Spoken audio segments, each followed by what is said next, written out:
E aí, Mulheres Maravilha, como é que vocês estão? Vai começar mais um episódio do nosso tão querido Mulher Maravilha Podcast. Este conteúdo que foi criado, pensado e é produzido para você, mulher do Brasil e do mundo. Para quem ainda não me conhece, eu sou Roberta de Moraes, radialista, produtora de conteúdo, colunista do portal do Andreoli, modelo há mais de 30 anos, criadora da marca Poesia para Vestir e sua host aqui neste podcast. Aqui ao meu lado, a minha querida amiga e parceira Beth Correia. Olá, sejam todos muito bem-vindos a mais esse Mulher Maravilha Podcast. Eu sou a Beth Correia, como disse a Roberta, atriz, produtora de teatro e locutora. E hoje, Roberta, vamos começar como?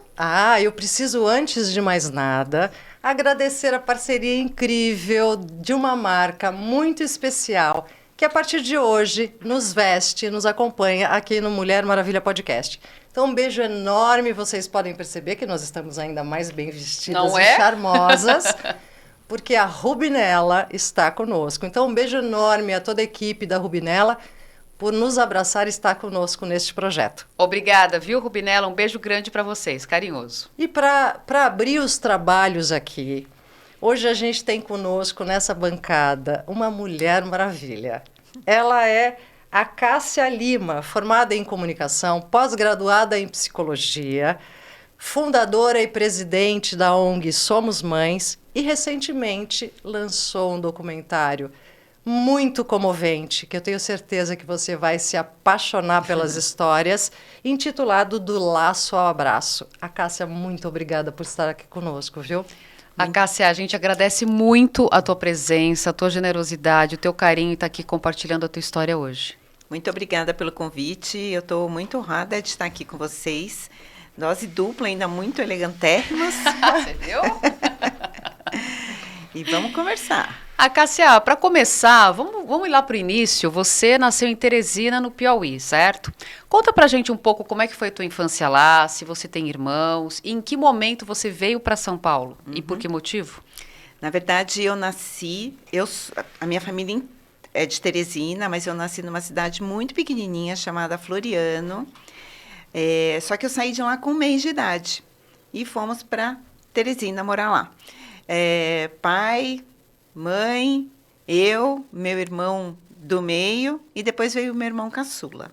No nascimento do meu irmão caçula, minha mãe descobre uma traição do meu pai e resolve se separar. Vamos morar com a minha avó, ainda em Teresina. A minha tia, que já morava aqui no Sudeste, fazia faculdade no Rio de Janeiro, convida minha mãe e os filhos a virem para São Paulo, começar uma nova história. E a minha mãe aceita e vem com 3 crianças, pequenas, bem pequenas. Eu tinha 6, meu irmão tinha 5 e o menor tinha 2. Então, pensa nessa jornada. Nossa, que desafiador, né? Muito jovem. Só com, então, o ensino médio de hoje, né, o equivalente feito com 3 crianças, sem trabalho, sem nada. Fomos morar na casa da minha tia, um apartamento pequeno lá na Santa Cecília, até que a minha mãe pudesse, então, arrumar um emprego e se reestruturar minimamente. Né? Essa tua tia era irmã da tua mãe? Sim, irmã da Ela minha tinha mãe. filhos? Ela tem.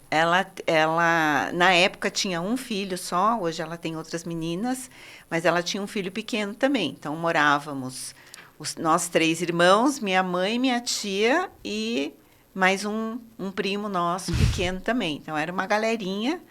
E aí, precisamos de reforço para cuidar dessa criançada, já que as 2 mulheres precisavam provedoras trabalhar da casa tinham que sair. Então, as mães trouxeram uma pessoa de Teresina para cuidar da gente. Então, eram 3 adultos e 4 crianças.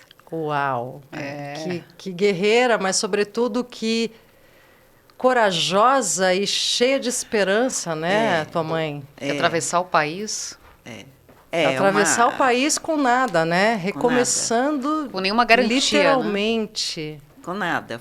São 3.000 quilômetros de distância. As 2 não conheciam ninguém em São Paulo, porque a minha tia tinha pelo menos aquele mínimo de segurança para daí alugar o seu próprio apartamento e a gente conseguisse mudar, apesar de ficar no mesmo prédio. porque tem essa questão da rede de apoio também importante, né? Nossa, é fundamental, né? Ainda mais na situação dela, né? Com 3 crianças pequenas. Não, e sem apoio em São Paulo, num numa lugar cidade tão completamente distante. desconhecido. E morando no centro da cidade, que é um lugar que não tem espaço para a criança brincar na rua. Vindo do Rio de Janeiro, onde ela tinha terminado a faculdade, e estavam recomeçando, né, aqui em São Paulo. E a minha mãe queria muito estudar. Então, ela foi trabalhar num hospital, e aí foi fazer cursinho à noite, depois fez faculdade, e a gente tudo pequeno. Ela se formou no quê? Serviço social. Serviço social. Aí ela presta um concurso público, e aí dá aquela sossegada um pouco, né? Respirar, né? Dá aquela, assim, eu tenho uma certa estabilidade. O mínimo de segurança. O mínimo, né? De que não vai ser demitida, que não vai ter nenhum percalço, que a gente sabe que mulher no mercado de trabalho é uma coisa muito delicada, né? Então, ela tinha... Né? Eu vinha de uma cidade que a gente brincava na calçada. Sim. E aí você chega aqui em São Paulo e não tem calçada praticamente, porque são alguns metros quadrados ali, não dá para você andar de bicicleta, não tem uma praça, não tem um parque. Então, era voltar da escola e ficar preso dentro de casa. E aí, por medida de segurança, a gente também tem que ficar dentro de casa, Claro. não é só falta de opção na rua, né? Uma questão de segurança também.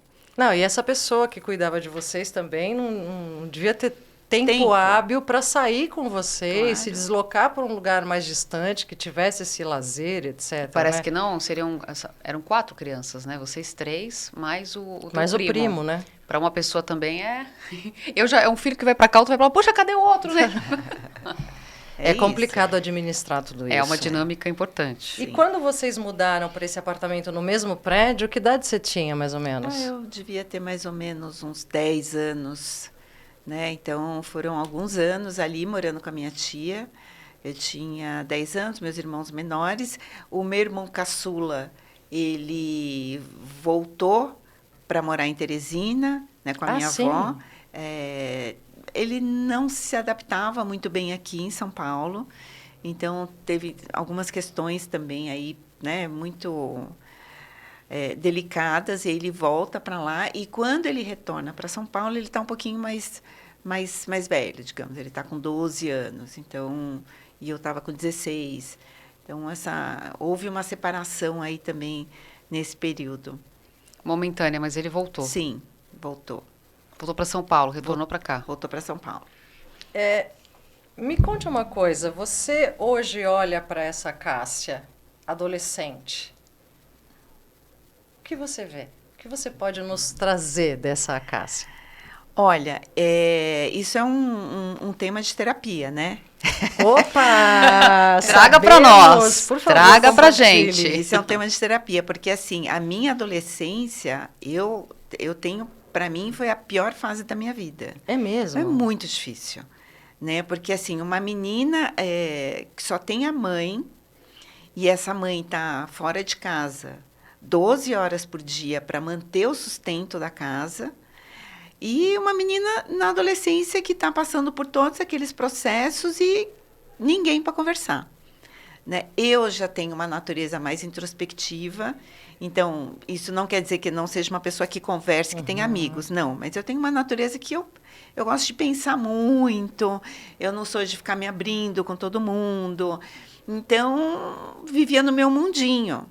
Era muito difícil, né? Então, passando pela puberdade, pela primeira menstruação. A descarga de hormônios todas super peculiar da adolescência, né, que sabemos. O começo, né, daquela fase de se interessar pelos meninos. Festinha, paquera. Tudo, né? O que está acontecendo comigo, né? Porque eu acho que a adolescência é essa fase em que dioturnamente a gente se pergunta o que está acontecendo comigo, né? E tem uma coisa, né? Quando você é criança, você absorve o que acontece na família, mas não é consciente. Você absorve, às vezes somatiza, né? Fica irritado. Tem a tal das birras que as pessoas chamam de birra, mas que não é Mas birra, que não é birra. é só um desentendimento funcional daquilo que está acontecendo.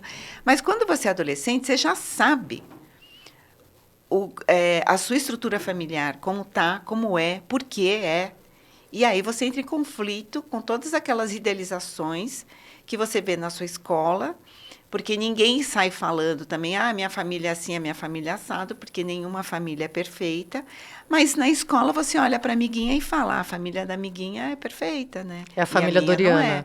E a minha não é. Então, é uma fase, assim, foi uma fase muito difícil para mim. Não, e também você tinha, lembra de alguma amiga? Pouquíssimas. Eu lembro de 2 amigas, uma delas caminhou comigo por muitos anos, mas ela também vinha de uma família desestruturada, então, para mim, era mais fácil me relacionar com ela, porque não tinha essa vergonha de ser diferente, né? Não, e havia, de toda maneira, algum tipo de identidade com essa família, né? Sim, você... A tal da referência que a gente busca sempre. Sim, é. Agora, me diga... Também, evidentemente, eu creio, nos conte aqui, que devia ter um pouco de... um pensamento e, sobretudo, um sentimento bastante dúbio, porque, ao mesmo tempo que essa mãe estava indo lá buscar o sustento, prover a família, etc., e que... era inevitável que isso se fizesse, devia ter dentro de você um questionamento muito grande, né? Com relação a essa ausência dessa mãe, porque não dá para estar em todos os lugares ao mesmo tempo. Então, quer dizer, minha mãe está lá indo buscar, guerreira, ok, etc., entendo, mas, puxa, como é difícil essa ausência e como eu queria ter minha mãe aqui perto de mim. E os teus irmãos, você falou que tem um irmão mais novo, menino, e o mais velho também? Não, os dois são Os dois são mais meninos. novos. Ela é São mais velha. novos, O você é do mais meio, velha. o do meio tem 1 ano só de diferença. Mas eram meninos, né? Meninos. Porque, ou seja, você tinha o teu irmão mais velho com você aqui, praticamente da tua idade, né? Mas é que é diferente, né? É diferente. A adolescência do menino com a menina nessa fase que a gente quer um igual, né? Assim. Sim. E os universos são completamente diferentes, né? Mulheres são de Vênus e os homens são de Marte. É que eu tenho, isso é inegável. Eu tenho uma irmã. Eu tenho só uma irmã. E então, assim, para mim foi sempre muito... como eu vivi sempre com a minha irmã, ela é 3 anos mais nova.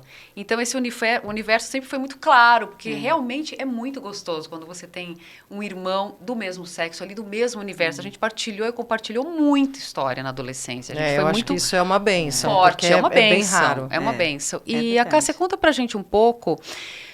você e os teus irmãos se afastaram aí da figura paterna, porque você falou da separação, tua mãe veio para cá, e o teu pai, como é que ficou a relação com ele? Então, o meu pai, ele foi totalmente ausente, né?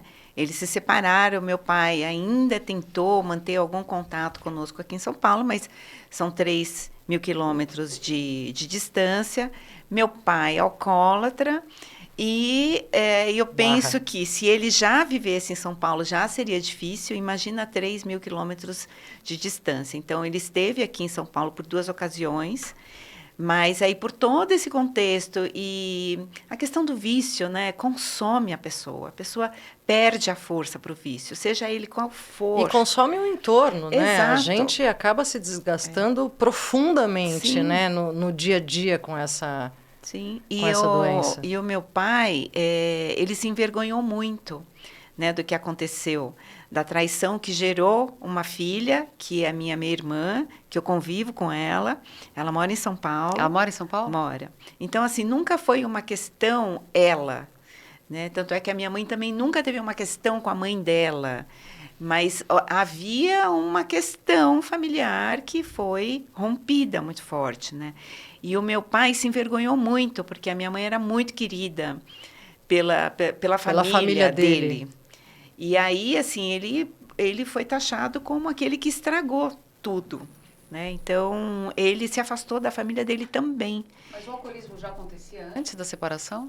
Já acontecia, mas não de forma tão severa. Eu acho que o alcoolismo se misturava ali. O alcoolismo devia ser uma válvula para que ele até partisse para a traição, sabe? Porque a pessoa fica tão embolada naquilo que ela não consegue sair, e tudo que está muito fácil ela acaba se rendendo. E o meu pai é um homem muito bonito, né? Muito diferente das pessoas que moravam ali na cidade, né? Alto, olhos claros, pele clara, um homem que falava muito bem.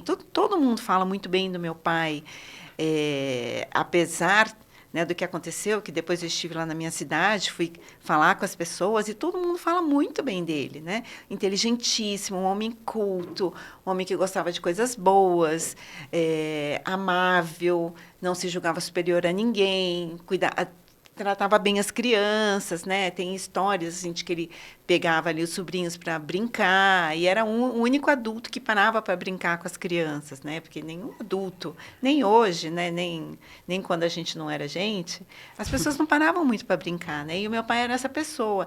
Então eu construí memórias do meu pai afetivas positivas.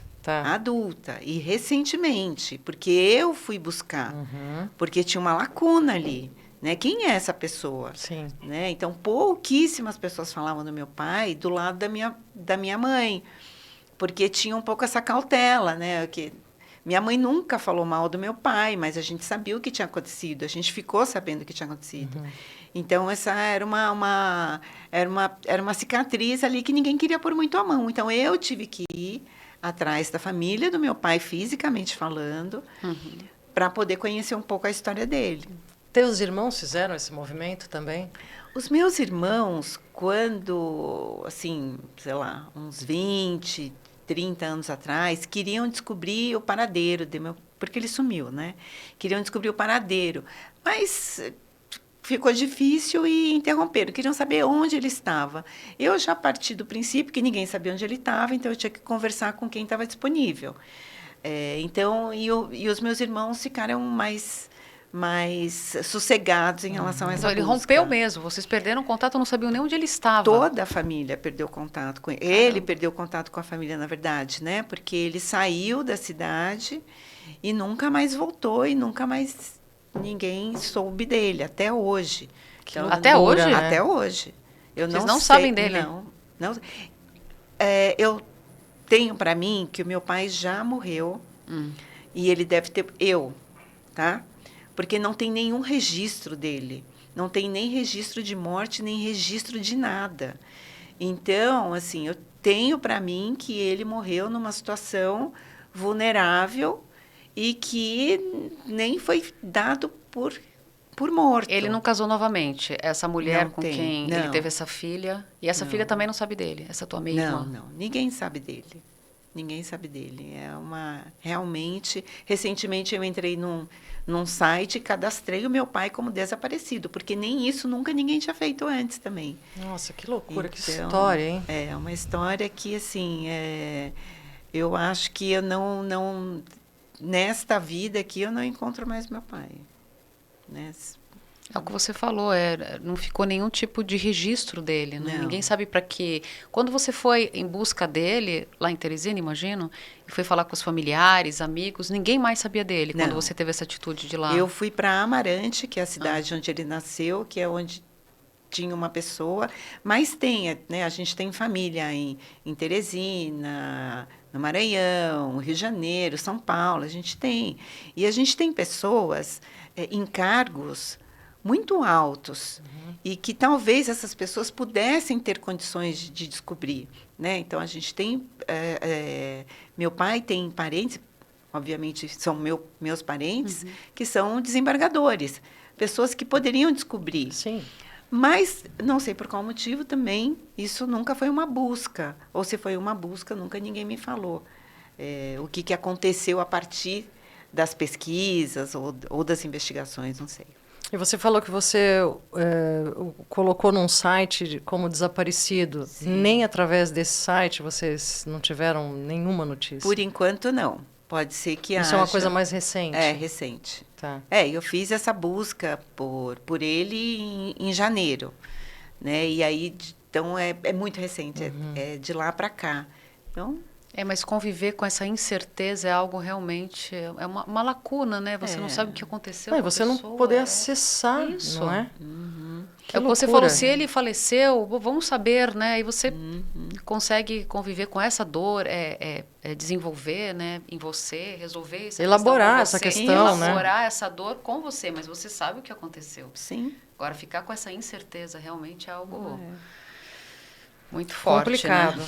Mas vamos voltar um pouquinho, então, e falar desse momento que vocês estavam já vivendo na casa né, no outro Também apartamento, etc e tal, um momento muito desafiador.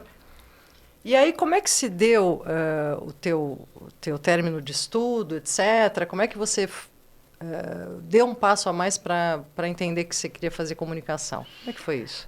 Na verdade, assim, eu sempre gostei de ler, né? Por ter essa natureza mais introspectiva, os livros sempre foram os meus amigos preferidos. Né? Então, a gente não tinha internet, a gente tinha a Barça, mas, sim, né? Sim, a velha e boa gente também Barça. tinha Barça. O pessoal aí com menos de 40 não sabe o que é isso. Não sabem. Não sabem Eu porque tenho- o maior apoiador hoje em dia é o Google, né? Doutor Nós, Google. nós, na adolescência, na juventude, para a gente pesquisar qualquer trabalho, nós íamos à enciclopédia, mais conhecida Barça, mas o meu pai tem na casa dele, ainda hoje, meus pais, uma enciclopédia chamada Conhecer, que é bem da Eu mesma. tive. Você teve Conhecer? Eu A tive. Azul? Delta Larossi. Eu A tive. Delta Larossi também, não é? Nós Eu tivemos. lembro capitanias hereditárias, eu abria todas as páginas lá, riscava, copiava, enfim. E era bárbaro, porque você tinha que saber o alfabeto direitinho, porque para você procurar qualquer palavra, você tinha que saber a ordem das letras, né? Então Exatamente. era muito, a gente era mais estimulado Sim. para saber coisas diferentes do que a gente sabe hoje, né?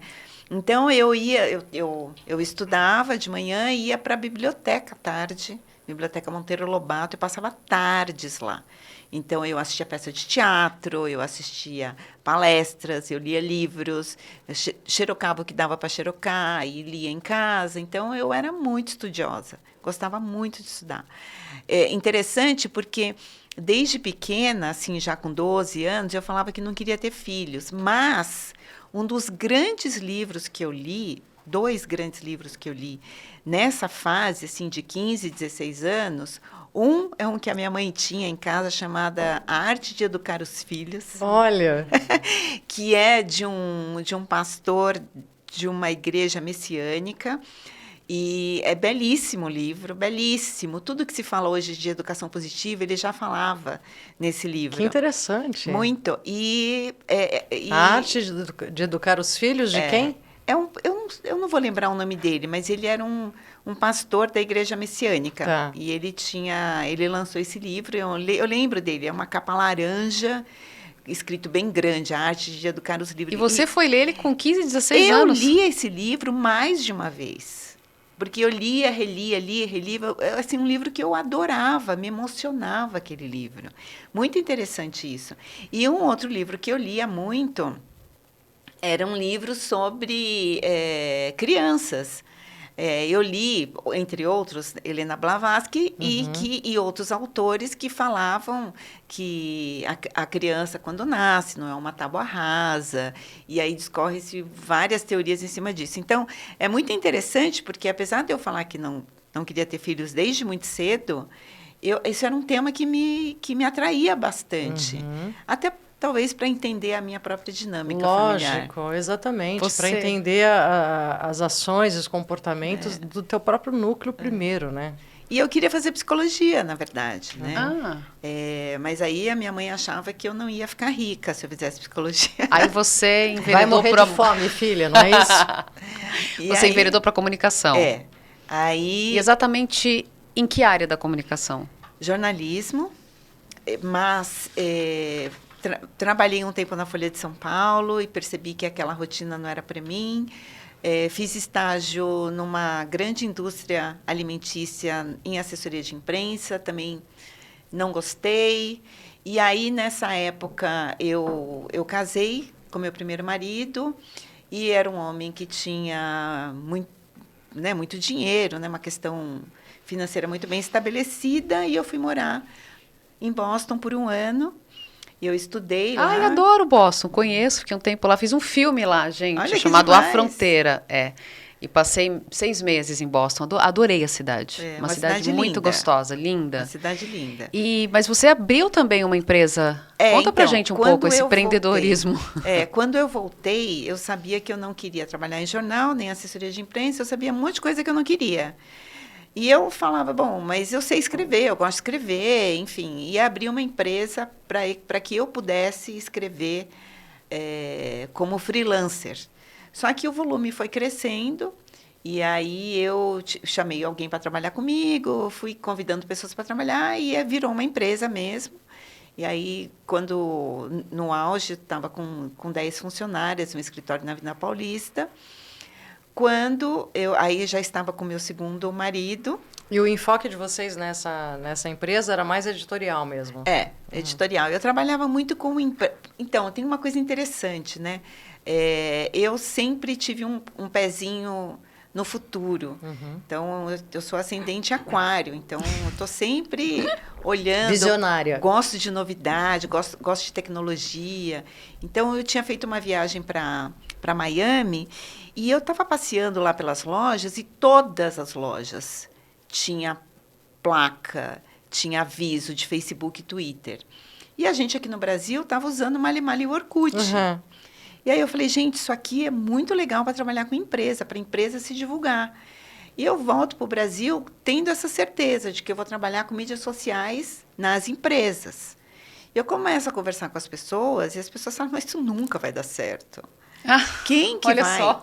Porque era um lugar muito inacessível ainda, né? Quem que vai usar 140 caracteres? E eu falava para os meus amigos assessores de imprensa, falava principalmente assessores de imprensa, vocês podem colocar o texto em algum lugar e colocar só o link no Twitter. Gente, vai dar muito certo. E as pessoas falavam que não. Até que eu encontrei uma empresária também bastante visionária e ela falou, nossa, isso é demais. Olha, uma mulher, tá vendo? Uma mulher. Minha primeira cliente, e aí a coisa bombou. E eu passei muitos anos trabalhando só com clientes, empresas, divulgando essas empresas nas redes sociais, fazendo conteúdo, produzindo conteúdo, divulgando eventos. E aí foi muito legal. Nessa época, eu achava que, para mim, trabalhar com um tema mais superficial, né? Porque você está falando de coisas que não tem a ver com o ser humano na sua essência. Sim.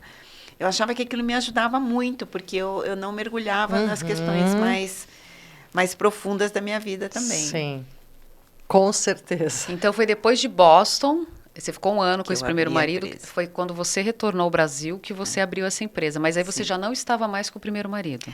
Nós ficamos juntos 8 anos. 8 anos? E aí a gente se separou, nós ficamos muito irmãos, assim, ai, que coisa boa. Casal muito amigo.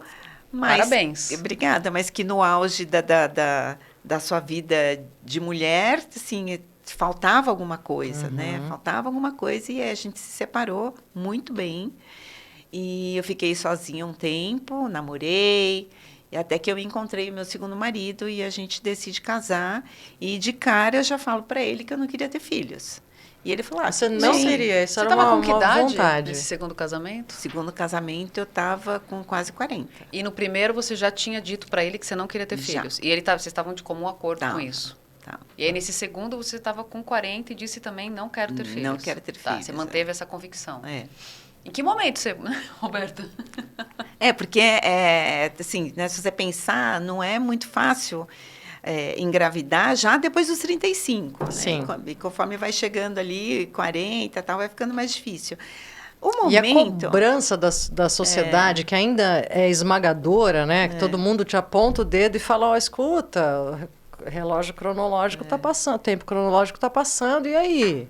Você está casada, cadê? Mas você sabe que nessa época já não me cobravam mais, né? Porque eu era tão certa disso, eu já tinha estabelecido um discurso tão adequado socialmente, né? E que ninguém mais me perguntava. Mas sempre passando em consulta de rotina, né? E sempre com a mesma médica. E uma vez ela falou, tem certeza? Daqui a pouco você não vai conseguir mais, né? E aí eu achei assim, eu falei, não sei, será que eu tenho certeza? Será que agora eu tenho tanta certeza assim? Sim. E voltei para casa e falei, e aí? Né? O que você acha? Ele falou, tá com você, né? Porque ele tinha filhos, não? Não. Ele falou, o seu corpo vai mudar, a sua vida vai mudar. Claro, é você quem vai gerar, né? O processo é todo seu. Não, para mim essa decisão é da mulher. É da mulher. Não tem, se a mulher não quer, não tem conversa. E aí ele colocou no meu colo, né, essa responsabilidade, assim, pela decisão. Ele falou, se você topar, tô junto. E aí eu voltei para a médica e falei, eu quero tentar, né? quero tentar. Mas eu achava, assim, eu era muito ignorante a respeito disso, de maternidade, porque na minha família sempre era isso, né? A mulher sozinha, porque minha mãe não foi a única. Outras mulheres ficaram sozinhas e algumas tentaram outros relacionamentos, a minha mãe não.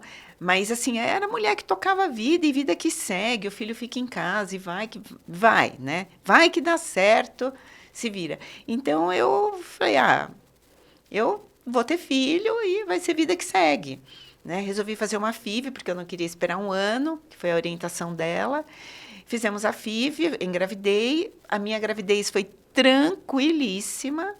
Então, para mim, era mais certeza ainda. A vida que segue. Você está grávida, você consegue fazer tudo. Né? Pegava metrô, porque eu trabalhava na Paulista, ia de metrô, fazia pilates. Então, você estava com a tua empresa ainda? Estava. E aí, a Mariana nasceu. Quando a Mariana nasceu, a minha vida mudou completamente. Nós sabemos. Mas não foi só a rotina, né? Não, muda tudo. Porque quem não é mãe acha que é só a rotina que muda. Não é. Sabe, Cássia, quando eu contei, né, para uma amiga muito próxima, estudiosa aí uma esotérica, muito competente. E aí falei para ela, eu tô grávida, com 28 anos. E eu tinha uma vida também bem independente, morava sozinha, era coordenadora de emissora de TV, etc. Ela falou, Roberta, a chegada do teu filho, eram gêmeos, a chegada dos teus filhos é um desconstruir da Roberta e da tua vida até aqui para um novo construir. E Nossa, de que fato, lindo. E de fato foi. Em todos os termos. Então, por essa particularidade, eu entendo exatamente o que você está falando, sabe? Dessa mudança total, não só da Cássia até então, mas da vida cotidiana, né? Eu senti por ela sinto ainda hoje, mas assim, para mim foi uma novidade muito grande, porque foi um amor. Mas era uma coisa assim que eu não conseguia explicar com palavras. Eu chorava. E era um choro de uma gratidão gigante, né? De estar com uma criança no colo, saudável, com meu marido, né? Com estrutura, porque daí vem todo um filme, né? Porque Exato. é muito diferente, isso aqui é muito novo para mim. E a família constituída, né? E a referência que você tinha lá atrás não foi Exato. essa, né? E assim, eu até falo, né? Eu dormi com ela no meu colo 1 mês, né? A gente colocava um monte de almofada, assim, na cama de casal e eu não conseguia desgrudar fisicamente. E da dela. dor física a saudade não dá? Nossa. Sim, quando... Eu falava disso para as pessoas, acho que muita gente me olhava com cara de essa mulher é louca. Eu sentia dor física de saudade da minha filha. Eu lembro que quando... Bom, eu, 6 meses depois, né, eu não queria mais trabalhar, eu queria ficar em casa com ela, né, e todo mundo falava, as minhas amigas, né, não, você precisa trabalhar, você precisa continuar a tua empresa, e aí o meu marido falou, se você quiser fechar a empresa, fecha, se você quiser trabalhar, você trabalha, então, apoio eu tinha. Para qualquer decisão. Para qualquer decisão. Que bom, importantíssimo. E aí eu acabei ouvindo, né, as pessoas que falavam que eu ia trabalhar e que aquilo ia passar, que o nome daquilo era puerpério, né, que a gente sabe como que é. E aí eu voltei a trabalhar, tirei o escritório da Paulista, coloquei na rua da minha casa. Ela foi para um berçário na rua do ladinho, então ficou tudo muito fácil. Mas era uma dor física. Eu deixava ela no berçário, parecia que eu não tinha uma perna. Exatamente. Parece que falta Nossa, você descreveu muito bem. Parece que falta um pedaço da gente, né?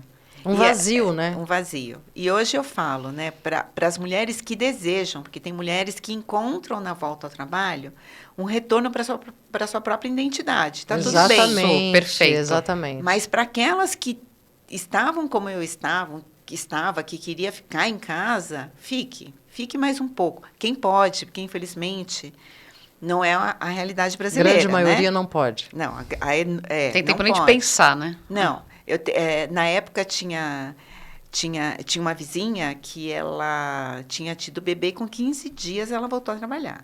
Isso é muito cruel, gente. Porque marido desempregado, ela autônoma, Nossa, não muito tinha cruel. quem sustentasse a casa. É cruel. Ela não tinha escolha, né? Não tinha escolha. É cruel com ela, com o bebê, com tudo, né? Muito tudo. cruel. Então, eu falo, né, para quem quer, tem condições, fique um pouco mais. E aí espere para ver como é que vai movimentar e o se coração. respeite sobretudo, né, Cássia? Eu acho que é bem por aí, assim, a gente tem que respeitar não só as nossas condições, os nossos limites, os nossos desejos, não é? Porque eu acho que tem muita mulher nos ouvindo aqui agora que também não queria ser mãe. Sim. E que também não quer ser mãe e está tudo ok, né? A gente precisa respeitar isso. E a partir do momento que se opta em ser, respeitar esse ritmo, respeitar esse modus operandi a partir daí, né? Sim. Não, e respeitar essa, como você mesmo disse, que eu acho belíssimo, essa mudança de desejo, de ideia, de não querer e depois querer, e de querer e não querer. A gente muda todo dia, né? Sim. A gente pode se dar esse direito. Sim, eu acho que a natureza da vida é a mudança. Sim. Alguém te cobrou e falou, ué, mas você sempre disse que não queria ter Não, filho. mas quando os meus Eu ouvi irmãos, isso. Mas quando os meus irmãos souberam que eu estava grávida, porque a gente esperou as 12 semanas para contar, eles dizem que eles foram os dois para um bar beber e filosofar. Porque ele falou assim, se a Cássia engravidou, tudo pode acontecer na vida.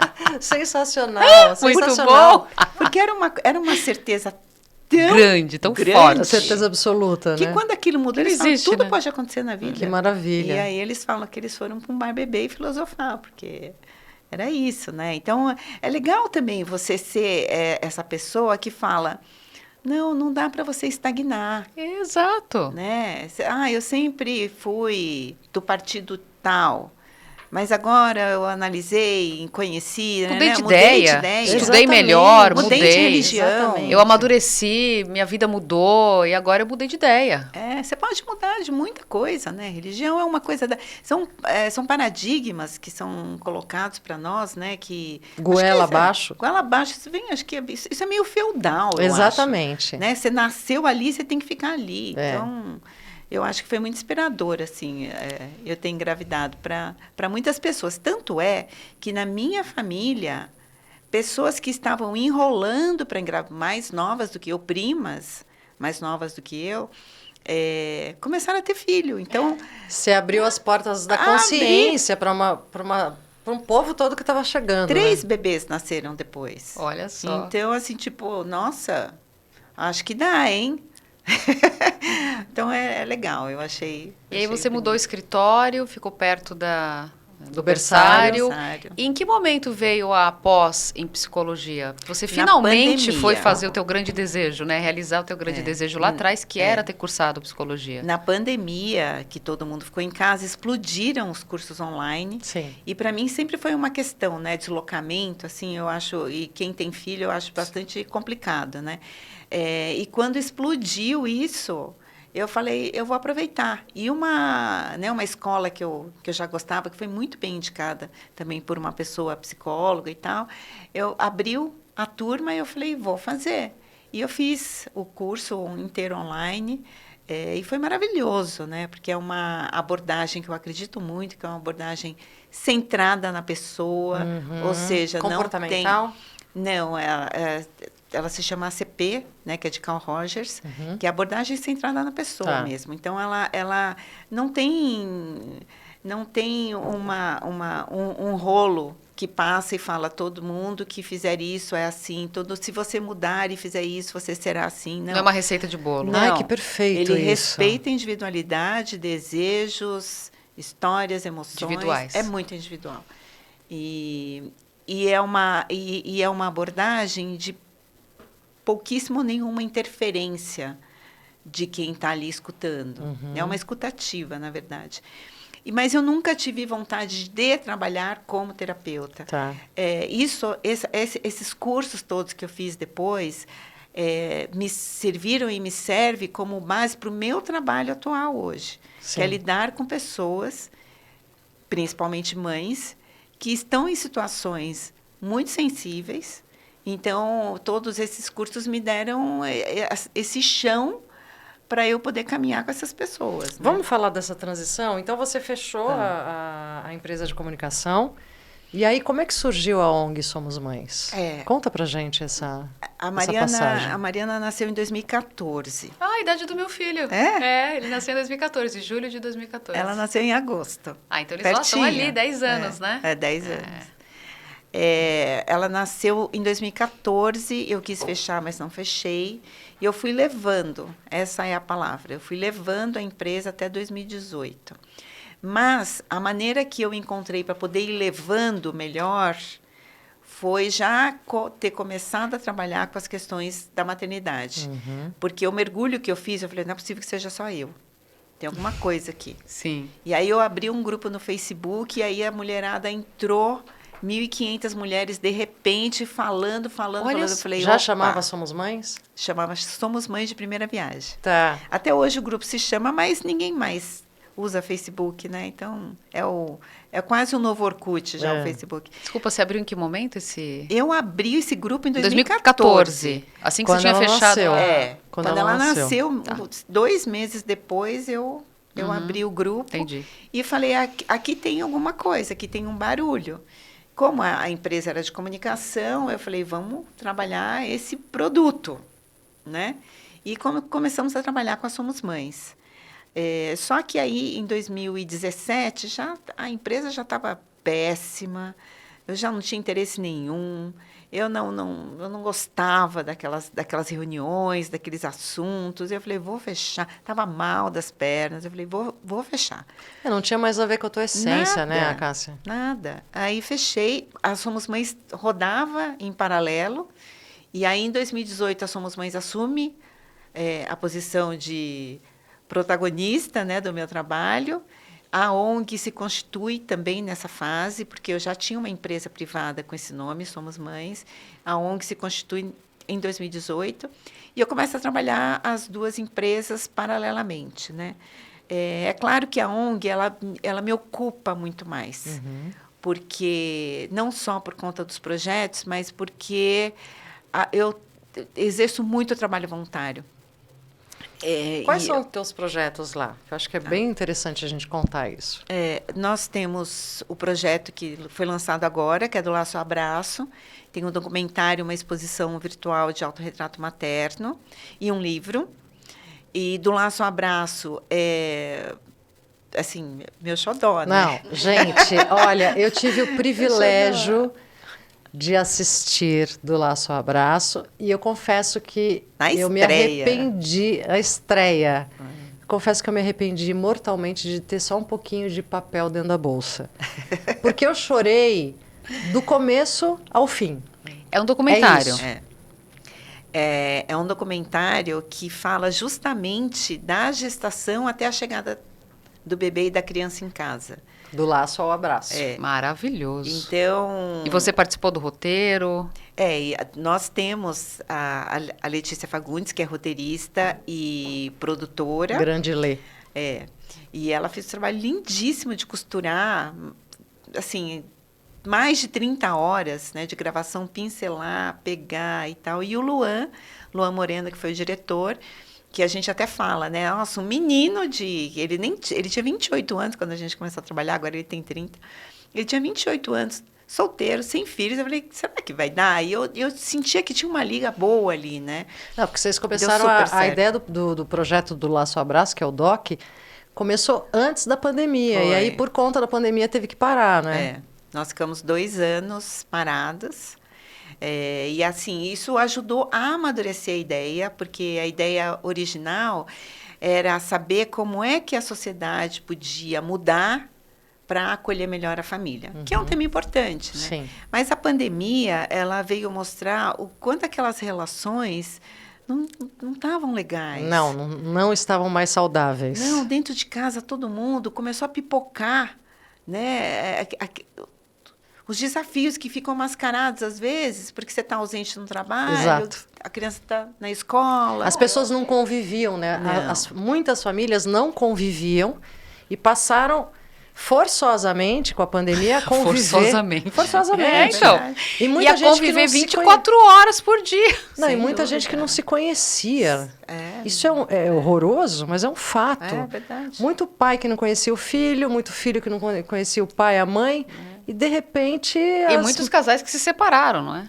Sim, porque daí se reconheceram e perceberam que não eram mais aquelas pessoas com as quais tinham se casado. Então, ali a gente começou a perceber a necessidade da gente falar do sentimento de pai e de mãe, como eles se sentem a partir da gestação, né? E é muito legal, porque a gente, isso veio de uma forma linda. Então, aquela grávida, idealizando, vai ser a cara do pai, vai ser a cara da mãe. Exato. Aqueles desenhos mentais que a gente faz, não é? Vai a cara do pai, mas vai ter a minha personalidade. Isso. A cara da mãe, mas é a personalidade do pai. Então, essa fantasia. E eu vou tratar assim, eu vou agir assado. Gente, balela, mentira. A balela total. A Cássia tem uma frase que eu amo de paixão, gente, que é a seguinte: a mãe perfeita até existe, ela só não teve filhos ainda. Olha adorei! Essa frase. Cássia, adorei. É a frase mais de perfeita camiseta do mundo, frase de camiseta, é isso Olha, mesmo. repete pra gente. A mãe perfeita até existe, ela só não teve filhos ainda. Quer dizer, essa coisa da gente constituir mentalmente, emocionalmente, vai ser assim, vai ser assado, porque o filho isso, porque aquilo, que a rotina cai por terra. Total. A partir do momento que você pare, né? Total. E aí a gente fala desse comecinho, aí a chegada da criança e como tudo se transforma. Só que como do laço ao abraço, todo laço tem um nó, a gente fala desses nós. Então, a gente separou no documentário temas, que são pequenos nós, ou grandes nós. Que são dolorosos. As 5 pilastras do DOC, não é isso? Então, nós temos racismo, luto, adoção homoafetiva, nós temos também preconceito, famílias vulneráveis ao extremo, né? Então, preconceito. Então, tem esses nós que a gente coloca, mas a ideia do DOC não era trazer duas coisas, nem solução e nem desânimo, né, desesperança. Então, ele traz o debate e termina de uma forma esperançosa, linda, maravilhosa, mas emociona. E eu acho que é isso, muito comovente. A gente precisa, é o que eu falei outro dia, a gente precisa soltar a emoção, porque a emoção nos torna humanos, a emoção nos torna capazes de se mover, a gente se move, a gente vai, porque a apatia, e a apatia social que a gente vive, a gente precisa de empatia, né? Não, e justamente acho que nesse momento, fundamentalmente nesse momento em que somos todos virtuais, a gente precisa tanto dessa realidade, né? Desse contato, desse afeto, desse olho no olho, desse tentar entender, conhecer o outro, contatar mesmo. Conexão, porque, né? Meu Deus do céu, tá tudo muito no virtual, Laços. na distância, no protegido, né? No eu posso ser quem eu quero. Criar vínculos, né? Exato, a gente, principalmente agora nesse tempo de eleições, né? Se discutiu muito isso, quanto a internet possibilitou, não só promoveu, não só a ausência da humanidade, né? Do afeto, do vínculo, como eu posso dizer o que eu quiser porque eu estou protegido por uma tela, né? Sim. Até você fica um pouco anônimo, né? Porque Exato. Tem muitas pessoas que usam, inclusive, perfis que não são reais para poder destilar veneno, ódio, né? Ódio. Isso é muito, muito perigoso. Então, a gente quis trazer, apresentar essa humanidade através do DOC, e todo mundo sabe que é um período difícil a chegada de um bebê em casa, mas quando você vai visitar a amiga... E eu fiz muito isso, gente. Eu, quando não era mãe, ignorante total, né, naquilo, porque aquilo para mim era... Sim, distante, né? E distante. E eu chegava na casa das amigas visitar, levava um presentinho, tomava um chá, comia um bolo e ia embora. E falava de um monte de coisa e não perguntava como é que você está. Não perguntava. Está precisando de alguma coisa? Não perguntava. De um abraço, amiga. Que tem uma louça aí para eu lavar? Sim. Né? Eu posso te ajudar de alguma maneira, né? Porque é isso, né? Eu chegava lá para fazer visita mesmo. Não era para compartilhar com ela aquele momento. Para se envolver naquela Não, realidade, não é. né? Então, as pessoas sabem que é uma fase difícil, mas fazem a visita. Né? E o Doc, ele quis trazer um pouco essa emoção, porque quem não é pai e mãe e que estava presente lá no Doc, ficou profundamente mexido. Uhum. Exato. Você nos colocou que você acredita muito na força do que tem que ser. Eu também acredito nisso.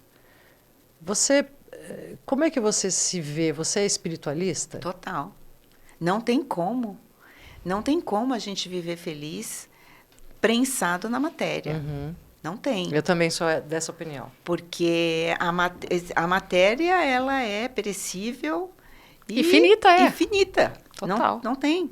É Então, uma casca, né? É uma literalmente. casca. E se a gente perguntar... E efêmera, hein? Total também. Né? Hoje eu tô a Mônica Martelli, né? Sensacional. Então, mas é isso, né? E eu utilizo essa minha conexão com a espiritualidade para viver melhor. Uhum. Né? E eu estando melhor, eu consigo ser melhor para o outro que está Claro, do meu lado. claro. Né? Então, É um efeito imediato, né? Em cascata. gente, assim, se a gente não tiver isso... tem coisas que são muito básicas, né? Você abrir o nosso cérebro, você vai encontrar as emoções e os pensamentos? Não. Então, onde estão? Estão para além disso. Exatamente. Estão num lugar que não cabe aqui no corpo. Não acessamos, né, dessa forma. Então, isso para mim é fundamental. Fundamental. A espiritualidade é o que me sustenta. Você é aquela que tem... Eu tenho rituaizinhos, assim, também, com a minha fé, com a minha espiritualidade. No teu dia a dia, nos desafios, ai meu Deus, agora eu preciso resolver, ou eu preciso criar coragem, eu preciso ter uma comunicação mais assertiva. Você tem algum ritual que você possa contar pra gente? Assim? Eu paro para respirar várias vezes. Né? Assim, eu tiro 1 minuto que seja antes de uma conversa difícil, antes de uma mensagem que eu tenha que passar para alguém que seja mais delicada, antes de encontrar alguém que seja caro por algum motivo, né? Então, eu faço essa conexão mental. Eu não tenho... muitas vezes eu faço uma oração, mas, normalmente, eu só converso e peço ajuda. Peço ajuda para que eu esteja em sintonia com a melhor frequência possível. Sim, para dar aquela mensagem, para entrar naquela conversa, para enfrentar aquele desafio. Sem dúvida. Você faz meditação, por acaso? Toda hora. Toda hora. Toda hora. Eu também, acho que eu medito... Porque eu hoje, se você falar... Você está falando de respirar, é exatamente isso, né? Essa calma interior, né? Que você busca com você para se pedir paz de espírito. Eu faço muito isso, né? Pedir paz de espírito, serenidade, exatamente isso, para que a gente faça o melhor todos os dias, né? Sim, porque se você falar para uma pessoa hoje, você vai tirar 1 hora do seu dia para meditar, ela fala, não tenho essa 1 hora. Ela fica 2 no celular, mas ela não tem 1 hora para fazer Mas a história de meditação. leitura, né? Que o Leandro Carnal faz uma brincadeira que eu acho ótima, que é assim, nossa, Carnal, como é que você faz para ler tanto? Eu faço uma coisa muito difícil. Eu sento na cadeira, eu abro o livro e leio. É isso. Quer dizer, é isso. E eu ouvi muitos amigos, muitos parentes ao longo dos anos falarem assim, como é que você faz para ler? Eu não tenho esse tempo, eu trabalho muito. Eu falei assim, mas eu também trabalho. É que no lugar de ficar 3 horas assistindo televisão, eu tô lendo. É apenas uma escolha do seu tempo, né? Da administração do seu tempo, como você está falando em relação à meditação, né? É verdade. Mas eu acredito na potência dessas pequenas meditações ao longo do dia. Isso. Não precisa ser de 1 hora, É né? no que eu acredito também. Eu já cheguei a ter momentos assim que eu não tinha, tipo, vai gravar agora ou vai conversar agora ou sei lá o quê, que eu acho que não sei, me parece que é mais ou menos a mesma coisa, de eu entrar no banheiro e falar, gente, eu preciso fazer xixi. Entra no banheiro, respira, conecta, sai, é isso. Né? Então, toma uma água pausada. Exato. Que a água limpe, né? Que saiam boas palavras. Sim. É isso. E isso dentro de casa, eu sempre falo, né? Dentro de casa é sempre mais desafiador, né? Porque você está no automático, naquela tarefa que precisa ser feita, mas eu procuro fazer. No automático, fazer. nos boletos, na vida do dia a dia No que horário. A rotina nos te consome. engole, né? A rotina nos engole. É. Se a gente não conseguir administrar, realmente ela nos engole. E com filhos, a gente tem que fazer. A gente tem que fazer. Sim. Porque eles são catalisadores, né, de tudo que acontece com os pais. E aí, se essa energia limpa, não sempre, mas na tentativa, né, naquele movimento de estar mais fluida, a gente melhora a vida deles, sem dúvida. Então, eu acho que a gente, quando está se perguntando de alguma coisa, olha como é que o filho está reagindo, aí você vai entender que talvez não esteja muito bom. Me conte uma coisa, você tem a Mariana, hoje a Mariana tem 10. Como é que é a tua relação com ela, sendo uma outra figura feminina, e o que você mais deseja, olhando para a tua vida, o que você mais deseja para Mariana? Uma vez eu escutei a Vera Iaconelli dizer que desejar que os filhos Grande sejam Vera. felizes é uma coisa muito utópica, Sim. né? E muito inacessível. Sim. Então, sabendo que também, filosoficamente falando, que é uma matéria que eu estudo muito, a gente não vai ser completamente feliz, e entendendo que o nosso dia a dia é a felicidade em si, dependendo da escolha que a gente faz, o que eu desejo para a Mariana é que ela tenha autoestima forte, discernimento e, sobretudo, muita fé. Porque são essas coisas que vão fazer de qualquer escolha que ela tome, mesmo as erradas, caminhos possíveis para ela ser uma pessoa mais feliz. Então, eu sempre falo para ela, filha, pensa, vamos analisar isso, não se compara com ninguém, nessa linguagem dos 10 anos. Depois a gente vai trocando. Sim. Né? Claro. Mas é isso, eu desejo a ela uma autoestima forte, um discernimento claro e que ela possa se pautar fundamentalmente pela fé. Sim. A Cássia, é uma delícia ficar conversando com ela, mas a gente está super chegando ao fim deste podcast. Acho que a gente pode bater outros longos papos, não é? Com desdobramentos inúmeros. Para encerrar, vamos de papo reto com afeto? Eu te dou uma palavra, você me dá outra, pode ser? Opa, pode. Amor. Tudo. Saúde mental. Fundamental. Trabalho. Essencial. Filha. A vida. Sororidade. Sororidade. Falta. Preconceito. Morte. Futuro. Brilhante. É isso aí. Futuro E com brilhante. esse futuro brilhante, com essa potência, com essa delícia de mulher Essa que está aqui simpatia. conosco, eu queria que você olhasse para aquela câmera e deixasse uma mensagem para o mundo, para as mulheres que te veem e te assistem agora. O que você diria para elas?